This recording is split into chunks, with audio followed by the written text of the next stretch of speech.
MLC కొండా మురళి రాజీనామా చేశారు. 3 రోజుల క్రితమే పార్టీకి రాజీనామా చేస్తాను అంటూ ప్రకటించిన ఆయన తాను చెప్పినట్టుగానే తన పదవిని ఈ రోజు వదులుకోవడం జరిగింది. భార్య కొండ సురేఖతో కలిసి శాసన మండలి కార్యాలయానికి చేరుకున్న ఆయన చైర్మన్ స్వామిగౌడ్ని కలిశారు. రాజీనామా లేఖ స్వామిగౌడ్కు అందించారు. టీఆర్ఎస్ నుంచి మండలికి ఎన్నికైన మురళి ముందస్తు ఎన్నికల వేళ తన భార్య కొండ సురేఖకు టికెట్ ఇవ్వకపోవడంతో కాంగ్రెస్లో చేరారు. అనంతరం జరిగిన పరిణామాల్లో ఎమ్మెల్సీ పదవికి రాజీనామా చేస్తున్నట్లు ప్రకటించారు.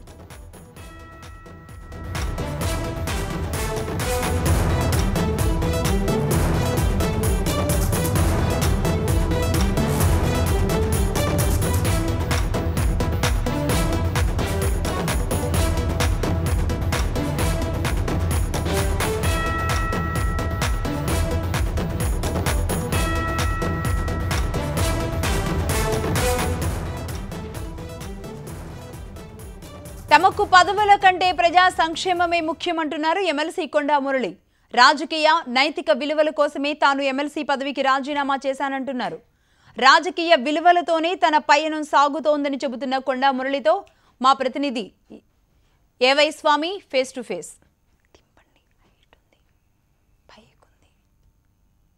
పైకుంది స్క్రీన్.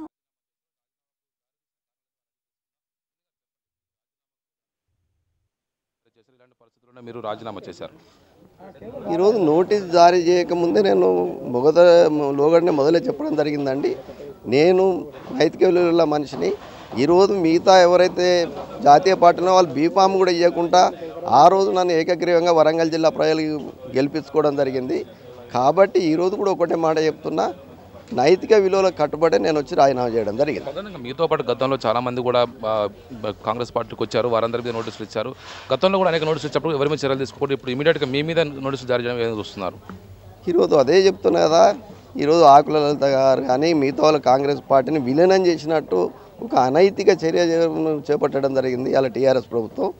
ఇలా మేము ఒకటే మాట చెప్తున్నాం, మేము రాజకీయ పదవుల కోసం కాదు, మేము ఆత్మాభిమానంతో బతికేటోళ్ళం కాబట్టి నేను వచ్చి వెంటనే రాజీనామా చేయడం జరిగింది. ప్రధానంగా మీరు మీ ఆత్మాభిమానంతో అంటున్నారు, మరోవైపు టీఆర్ఎస్ పార్టీ ఇచ్చిన పదవి వద్దనుకుని మీరు రాజీనామా చేశారా? టీఆర్ఎస్ పార్టీ నాకు మొత్తంలో ఆ రోజు ఒకటే మాట చెప్పిండు, కేసీఆర్ గారు నాకు టికెట్ బీఫామ్ ఇచ్చినప్పుడు చెప్పిండు మగోనికి ఇచ్చిన అన్నాడు. అంటే మీరు ఒకటే ఆలోచించాలి దయచేసి. ఆ రోజు మిగతా వాళ్ళు ఎవరు కూడా కనీసం బీఫామ్ ఇవ్వలేదు కాబట్టి నేను మగోని. టీఆర్ఎస్ పార్టీతో మగోని ఏం కాలే, 30 ఏళ్ళ బట్టి నేను మగోనిగానే ఉన్నా. ప్రధానంగా ఇప్పుడు మీరు ఒకవైపు ఎన్నికల్లో ఓడిపోయారు, ఒకవైపు జిల్లాల రాజకీయాల్లో మీరు మీ కార్యకర్తలు కావచ్చు, మీ శ్రేణులు కావచ్చు, ఎలా న్యాయం చేయాలనుకుంటున్నారు?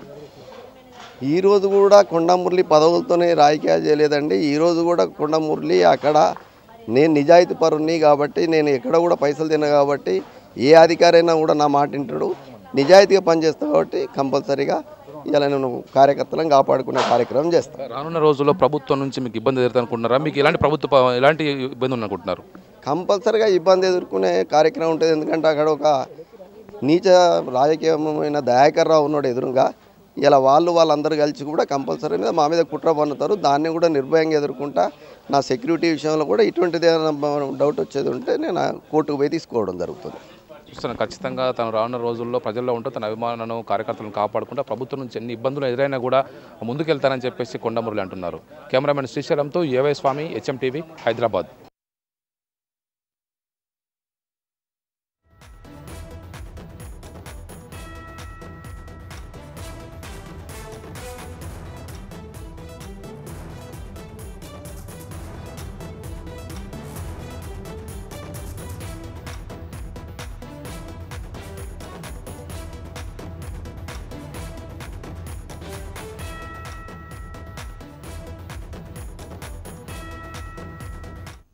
మాజీ మంత్రి కొండా సురేఖ సంచలన వ్యాఖ్యలు చేశారు. ఎర్రబెల్లి దయాకర్ రావును మంత్రివర్గంలో తీసుకోవాలనే ఉద్దేశంతో జూపల్లిని ఓడించారు అంటూ ఆరోపించారు. ప్రశ్నించే వారిని అసెంబ్లీకి రాకుండా చేసేందుకు కోట్లాది రూపాయలు ఖర్చు చేశారని కొండా సురేఖ విమర్శించారు. తనను ఓడించడానికి 50 కోట్ల రూపాయలు ఖర్చు చేశారంటూ సురేఖ అంటున్నారు. అధికార దుర్వినియోగంతోనే ముందస్తు ఎన్నికల్లో టీఆర్ఎస్ గెలిచిందన్నారు. ఎప్పుడైతే మేము కాంగ్రెస్ పార్టీలోకి వచ్చామో ఆ రోజే ప్రభుత్వం రాకపోతే తప్పకుండా రాజీనామా చేయాలనేటువంటి ఆలోచనలో మురళీధర్ రావు గారు ఉండే. మరి ఈరోజు ఆ నిర్ణయాన్ని అమలు చేస్తూ వారు స్వచ్ఛందంగా వచ్చి ఎవరి ప్రమేయం కానీ ఎటువంటి ఆలోచన కూడా లేకుండా తన రాజీనామాను సమర్పించడం జరిగింది. ఆ రోజు కూడా తన ఎమ్మెల్సీ కేసీఆర్ గారు ఇచ్చినటువంటి బీఫామ్ మీద గెలవలేదు. బీఫామ్ ఫార్మల్గా సబ్మిట్ చేయడం జరిగింది. కానీ మా యొక్క వ్యక్తిత్వము, మా యొక్క మంచితనాన్ని గుర్తించి ఆ రోజు మిగతా పార్టీల వాళ్ళందరూ కూడా సపోర్ట్ చేయడం వలన తను యునానిమస్గా ఆ రోజు ఎలక్ట్ కావడం జరిగింది. మరి ఆ విధంగా కొనసాగుతూ ఈరోజు తను రాజీనామాను సమర్పించడం జరిగింది. ముఖ్యంగా మొన్న జరిగినటువంటి ఎన్నికల్లో కూడా మరి కావాలని ఈ యొక్క తెలంగాణ రాష్ట్ర సమితి పార్టీ మళ్ళా తన అధికార దుర్వినియోగంతో ఈరోజు ప్రజలను డబ్బుతో కొని మద్యంతో బానిసలను చేసి ఈరోజు ఎవరైతే గట్టిగా మాట్లాడతారో వాళ్ళు అసెంబ్లీలోకి రాకూడదు అనేటువంటి పద్ధతిలో మరి మాలాంటి వాళ్ళు ఉన్న చోట 50 కోట్ల వరకు కూడా ఈరోజు ఖర్చు పెట్టి ఈరోజు మమ్మల్ని ఓడించి మమ్మల్ని అసెంబ్లీలోకి రాకుండా చేసినటువంటి సంఘటన మీరు చూశారు. మరి నిన్న ఇక్కడ చాలా అంటే వ్యతిరేకంగా ఏదైతే రూల్స్కు వ్యతిరేకంగా ఒక ప్రతిపక్షం అనేది కూడా కౌన్సిల్లో ఉండకూడదు అని చెప్పి వాళ్ళను ఈరోజు విలీనం చేసుకొని మరి అది కూడా ప్రజాస్వామ్యాన్ని ఖూనీ చేయడమే ఒక పక్క. మరి ఈ విధంగా ఒక ఏదంటే తన నియంత పాలన కొనసాగాలి అంటే ప్రశ్నించే వాళ్ళు ఉండకూడదు అనేటువంటి ధోరణిలో ఈరోజు కేసీఆర్ పాలన కొనసాగించడము ఇది ప్రజాస్వామ్యానికి గొడ్డలి పెట్టు. మరి ముఖ్యంగా పదవులు అనేటివి ఎప్పుడూ కూడా శాశ్వతం కాదు. పదవులకు మరి వ్యక్తులతోటి వన్నె రావాలి కానీ మరి మా ద్వారా పదవులకు వన్నె వచ్చాయి. మేము గతంలో మరి మంత్రి పదవి వదిలేసుకున్నాము, గతంలో ఎమ్మెల్యే పదవి వదిలేసుకున్నాం, గతంలో ఎమ్మెల్సీ పదవి వదిలేసుకున్నాం. ఈరోజు కూడా మరి మురళీధర్ రావు గారు తను ఎమ్మెల్సీగా ఉండి కూడా ఎమ్మెల్సీ పదవికి ఈరోజు రాజీనామా చేశారు. కాబట్టి ప్రజలే మా బలం. మాకు పదవులు ఉన్నా లేకపోయినా కూడా ఎప్పుడు కూడా మేము ప్రజల్లో ఉండేవాళ్ళం, ప్రజల కోసం ఉండేవాళ్ళం. మరి మాలాంటి వాళ్ళను ఈరోజు టార్గెట్గా చేస్తూ మరి ఈ ప్రభుత్వం చేస్తున్న కార్యక్రమాలను తప్పకుండా మేము ప్రతిఘటిస్తాం. ముఖ్యంగా ఈరోజు కొందరిని గెలిపించాలని, కొందరిని ఓడించాలని ఒక నిర్ణయంతో ఈరోజు కుట్ర పన్ని వారు ఎన్నికల్లోకి పోవడం జరిగింది. మరి ఈరోజు జూపల్లి కృష్ణారావును ఓడగొట్టింది దయాకర్ రావుకు మంత్రి పదవి ఇవ్వాలని. కాబట్టి ఈ విధంగా బ్యాలెన్స్ చేసుకుంటూ మరి చేసినటువంటి వాళ్ళ రాజకీయ పావుల ఎత్తుగడ ఏదైతే ఉందో మరి భవిష్యత్తులో మాలాంటి నాయకులకు కానీ ప్రజలకు కానీ మరి ఇబ్బందికరంగా మారితే మాత్రం మేము సహించేది లేదు.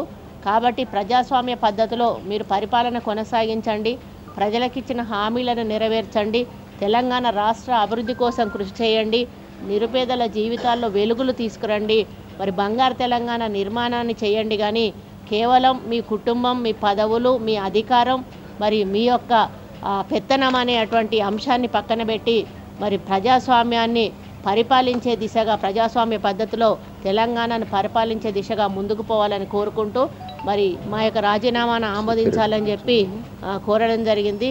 మరి ఇప్పుడు ఈరోజు షబ్బీర్ అలీ గారు కూడా ఇందులో ఉంటారు. ఎందుకంటే వాళ్ళు ప్రతిపక్షం అనేది లేకపోవచ్చు, కానీ ప్రశ్నలు సంధించడానికి మాత్రం తనకైతే అవకాశం ఉంటుంది. మరి అటువంటి ఒక ప్రజాస్వామ్యాన్ని కూని చేసిన దాంట్లో ఒకరో ఇద్దరు మంచి వాళ్ళు కూడా ఉంటారు. దానికి ఉదాహరణ షబ్బీర్ అలీ గారు.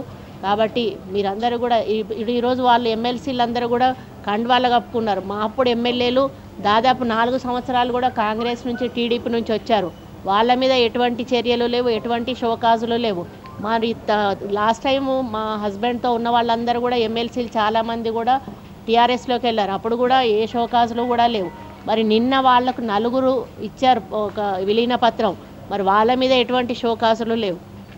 కానీ ఏ పని కూడా అంటే ఒక పార్టీ మారినందుకు మాత్రం మురళీధర్ రావు గారిని టార్గెట్ చేస్తూ ఈరోజు చేయడం అనేది చాలా బాధాకరం. ఏది ఏమైనా కూడా వాళ్ళది అనుకున్న పదవి మాకు అవసరం లేదు. అందుకే ఈరోజు రాజీనామా చేసి వాళ్ళ మొహాన వాళ్ళ పదవిని కొట్టేశాము. రైట్, మొత్తానికి కొండా సురేఖ అయితే సంచలనమైన కామెంట్స్ చేసిన పరిస్థితి మనకు కనబడుతోంది. ఏదేమైనా తెలంగాణలో మరోసారి రాజకీయం హీట్ ఎక్కుతున్న